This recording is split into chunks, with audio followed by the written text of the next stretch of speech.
Berat bayinya berapa dan tinggi badannya waktu pertama lahir itu? Bayi lahir 3,4.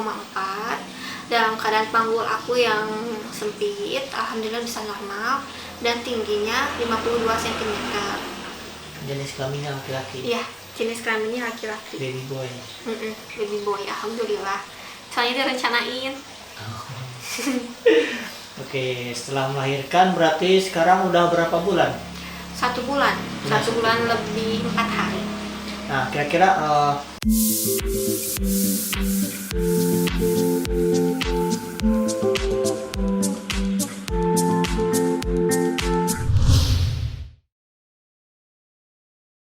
dan mulut sudah makin kuat. Dipede lagi masih pembukaan 2. Karena ketubannya udah pecah, si bidan melakukan stripping. Stripping itu pelebaran jalan lahir secara paksa.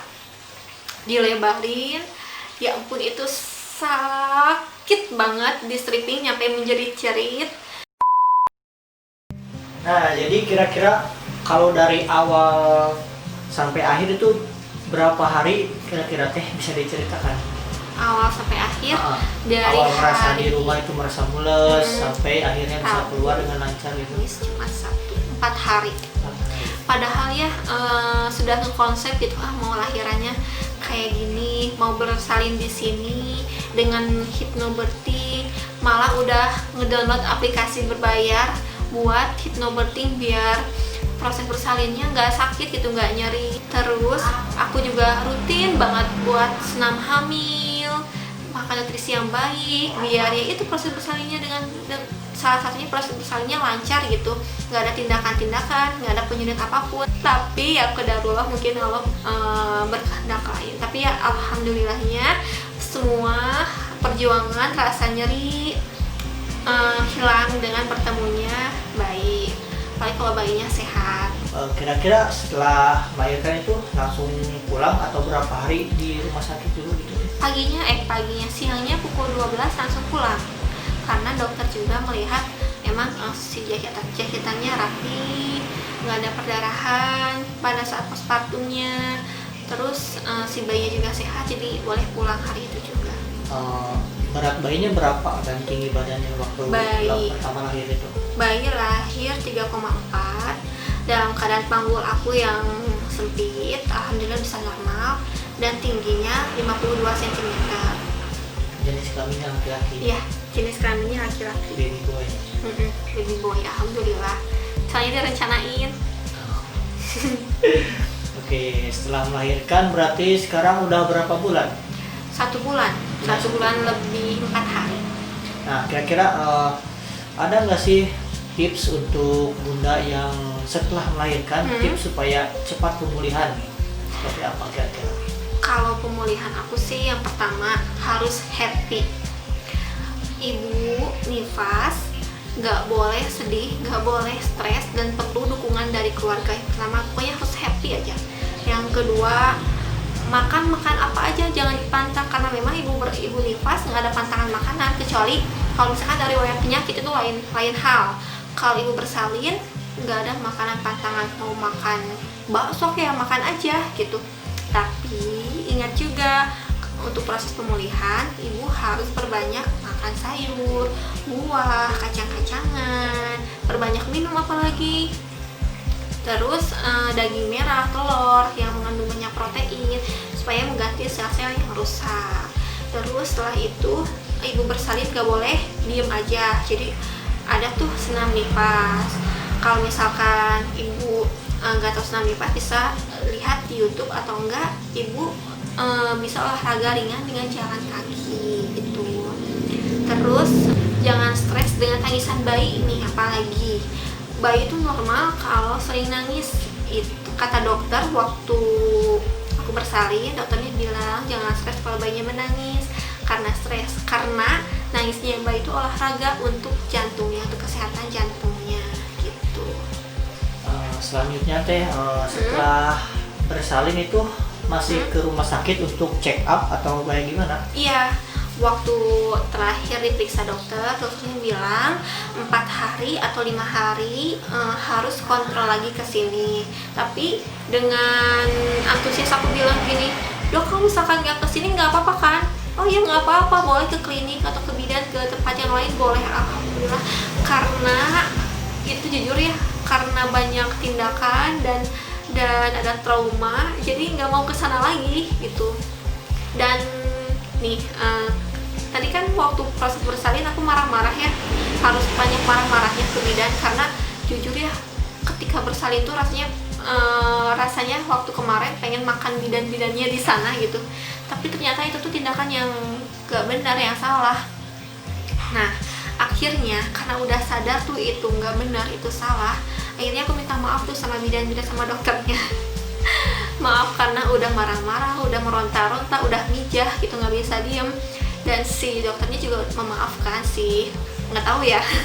Tapi yang jelas sudah memaafkan, dan dokternya bilang karena ketika bersalin itu ada emosi yang tak bisa dikendalikan, dan dia bilang mungkin saja saya juga waktu melahirkan 2 anak seperti itu, katanya gitu. Ya karena memang tenaga medis juga manusia kali ya, jadi kalau mau bersalin ya ada yang meronta-ronta, ada yang sabar gitu, kembali ke diri kita sendiri. Itu untuk check up ke dokternya itu harus sampai kapan? Udah, itu cuma 1 kali aja check upnya. Kalau misalkan nggak ada infeksi, biasanya dikasih obat dan disuruh check up lagi. Tapi karena waktu check up luka perineum, luka jahitannya kering, bayinya sehat, nggak perlu check up lagi. Nah, sekarang nih udah proses menyusui, kira-kira dari kejadian tadi itu ada nggak yang berpengaruh pada proses menyusui sekarang? Kejadian yang mana? Yang waktu melahirkan itu ada efeknya nggak? Enggak, kecuali kalau si ibunya baby blues. Baby blues itu psikologis yang terganggu, jadi si ibunya nangis saja terus, nggak mau ketemu bayi, nggak mau ketemu orang-orang, pengennya sendiri aja. Dan biasanya baby blues itu terjadi ketika kita tidak mau menerima perubahan yang terjadi pada diri kita, misalnya perubahan adanya nyeri pada luka jahitan di vagina, terus perubahan seperti belum bisa menerima bentuk tubuh yang sebelum hamil dengan bentuk tubuh setelah melahirkan, terus belum siap menjadi seorang ibu, kurang dukungan. Nah itu biasanya berpengaruh pada proses menyusui, itu namanya baby blues gitu. Kalau mungkin bisa disebutkan beberapa tips untuk para bunda nih yang baru memiliki anak pertama itu biar hasilnya lancar, menyusuinya lancar, gimana? Yang pertama tetap harus happy, harus bahagia. Ibu menyusui nggak boleh stres, nggak boleh marah-marah, pokoknya harus happy. Nah happy ini perlu dukungan dari keluarga. Ya itu yang pertama. Yang kedua, memang ibu menyusui dianjurkan untuk makan makanan yang bisa menambah produksi ASI seperti daun katuk, buah pepaya atau daunnya, terus kacang-kacangan, baik almond, kacang kedelai atau kacang yang lainnya, pokoknya kacang-kacangan. Terus, nah tapi kalau misalkan nggak suka, nggak perlu dipaksakan. Yang penting ibu tetap makan makanan yang sehat dan perbanyak minum. Nah minum ini penting banget, minimal ibu menyusui itu 3-4 liter. Kalau misalkan ibu menyusui makannya udah bagus tapi minumnya sedikit, itu tidak bisa membantu terhadap proses menyusui gitu. Ada nggak pantangan makanan-makanan yang nggak boleh dimakan untuk ibu menyusui? Tergantung. Ada ibu menyusui yang nggak bisa makan pedas karena bayinya alergi terhadap kandungan yang ada pada cabai. Ada juga ibu menyusui yang kalaupun makan pedas bayinya sehat-sehat aja, jadi tergantung respon dari bayinya gitu. Kalau misalkan ada yang habis melahirkan tapi itu air susunya tidak mau keluar, itu biasanya gimana teh? Bisa diganti susu formula atau jangan? Sebenarnya udah fitrah manusia ya, fitrah seorang wanita hamil, melahirkan dan menyusui. Nah menyusui ini udah ada nih kodratnya wanita menyusui. Sebetulnya air susu tuh pasti ada pada ibu, pada setiap ibu, maksudnya nggak ada tuh kalau nggak dirangsang dengan hisapan bayi. Dan nggak ada tuh kalau si ibunya susah makan, baru lahir pengen diet gitu ya, gimana asinya bisa diproduksi kalau si ibunya udah pengen diet gitu. Nah, alhamdulillah nih sekarang kan udah lancar ya, melahirkannya udah punya anak, dan ini adalah anak yang pertama ya Teh. Perasaannya gimana Teh sekarang? Seneng banget, bahagia banget, karena kan memang nggak semua wanita bisa menjadi seorang ibu ya, dan sudah di titik dimana ngerasa jadi seorang wanita yang sempurna gitu, menjadi seorang istri dan seorang ibu. Apalagi ketika melihat anak sendiri senyum, padahal hal yang sederhana gitu, senyum tapi bahagia banget.